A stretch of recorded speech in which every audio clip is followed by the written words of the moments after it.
नमस्कार मित्रों, welcome to my channel गौर से देखो। राम मंदिर का मुद्दा अब पुराना हो गया है, प्राण प्रतिष्ठा हो गई है, सब कार्य पूर्ण तरह संपन्न हो गया है। तो चलिए आगे चलते हैं, आज कुछ नई बात करते हैं।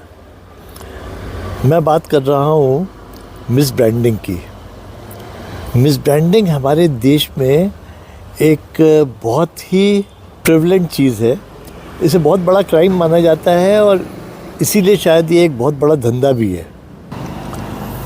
लाखों लोग मिस ब्रांडिंग का सामान बेच के करोड़ों को रोज़ बेवकूफ़ बनाते हैं। यह काम दवाओं में और खाद्य पदार्थों में बहुत आम है।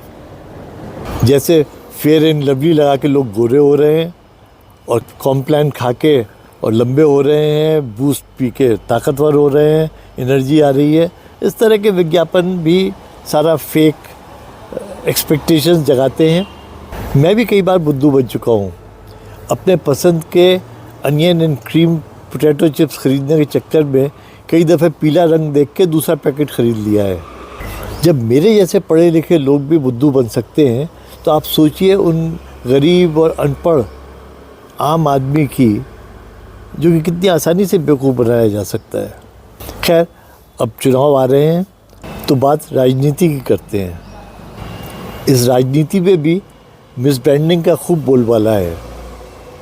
सारी पॉलिटिकल पार्टियां झूठे वादे करती हैं और फिर मुकर जाती हैं और आम आदमी बुद्धू बन जाता है। मिस ब्रांडिंग की शुरुआत होती है चुनाव चिन्ह से। अब देश की सबसे पुरानी जो पॉलिटिकल पार्टी है, उन्होंने तिरंगे झंडे के ऊपर चक्र हटा के और हाथ का पंजा लगा दिया है, जो दूर से दिखता भी नहीं है। वो झंडे को इस तरह दिखाते हैं कि ये तिरंगा झंडा है और कई कार्यकर्ता तो तिरंगा झंडा लेके घूमते हैं। और एक आम आदमी जो गांव में और कम पढ़ा लिखा है, उसको ये लगता है कि ये नेशनल फ्लैग है, ये सरकारी पार्टी है, ये पार्टी वो है जिसने हमको आज़ादी दिलाई। तो वो उससे उसको एसोसिएट करके और एक तरह से फेक प्रोडक्ट बेचता है।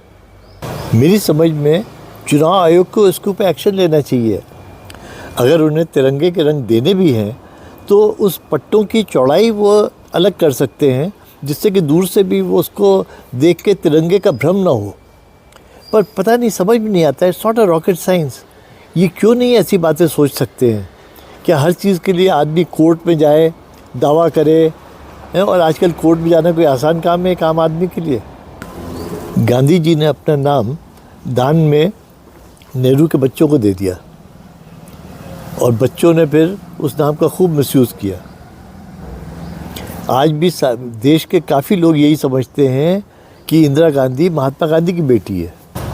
और राहुल गांधी की मिस ब्रांडिंग तो अलग ही लेवल की है।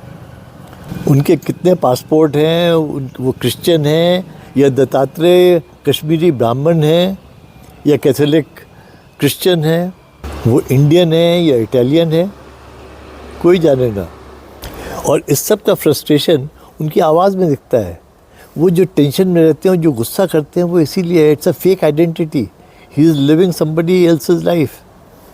ये जो नरेंद्र मोदी अभी भाषण दे रहा है, मैं आपको बता रहा हूँ, 6 महीने बाद, 7-8 महीने बाद ये घर से नहीं निकल पाएगा।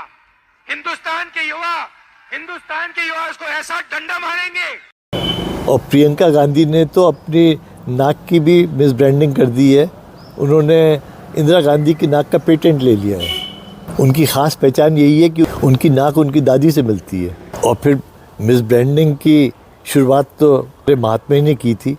नेहरू जी ने उन्हें महात्मा बना दिया और महात्मा जी ने उनको पंडित बना दिया। आई scratch your back, you scratch my back. और आगे चलकर संविधान में भी हमारे देश के 2 नाम कर दिए, इंडिया दैट इज़ भारत। जो चाहो बोल, सही कौन है और फेक कौन है किसे पता। हर आदमी जानता है कि उसे बेवकूफ़ बनाया जा रहा है, पर चुप है, क्योंकि करे क्या? कोर्ट में जा नहीं सकता। कोर्ट में जाना आसान काम नहीं है और कोर्ट में कुछ नतीजे निकलते भी नहीं हैं इन चीज़ों के। ख़ास तौर से रसूखदार लोगों के अगेंस्ट तो कुछ नहीं होता। इलेक्शन कमीशन तो सो ही रहा है, पर सबसे ताज्जुब की बात यह है कि बीजेपी भी सो रही है, वो भी इन चीज़ों के अगेंस्ट कोई ख़ास एक्शन नहीं ले रही है, इस मुद्दे को उठा नहीं रही है। और जब सभी सो रहे हैं तो हम जग के क्या करेंगे। खैर, ये तो मज़ाक की बात है। आपका क्या व्यू है इस बारे में, आप भी बताएं। Thanks for listening. सुनने के लिए बहुत बहुत धन्यवाद। नमस्कार।